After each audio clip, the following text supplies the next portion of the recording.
पाकिस्तान का मतलब क्या 14 अगस्त जी अचे असांखे हिन मुल्क जी ख़ुशी हर ख़ुशीअ खां वधीक आहे ऐं जेकॾहिं ही पाकिस्तान हूंदो त ही इदारा हूंदा ही मुलाज़िम हूंदा ही मज़दूर हूंदो हर माण्हू मुसलिक आहे असांजे पाकिस्तान सां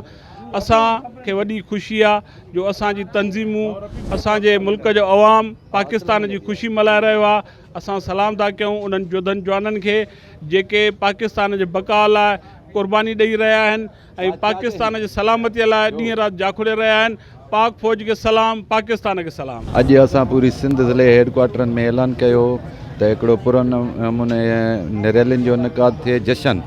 हाणे मुलाज़िम पंहिंजे हक़नि जे लाइ त हर वक़्तु निकिरे थो पर हीउ हिकिड़ो वॾो जशन आहे 14 अगस्त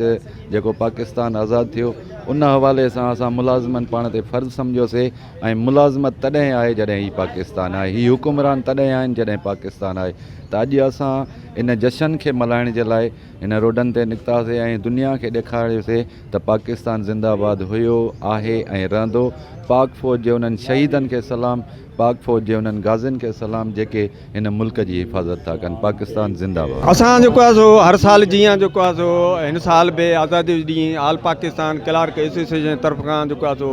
रैली कढी आहे 14 अगस्त असांजो जेको आहे सो आज़ादी जो ॾींहुं आहे पाकिस्तान आज़ादु थियो इन हवाले सां हिन महिल उन्हनि माण्हुनि खां पुछो जेके जेको आहे सो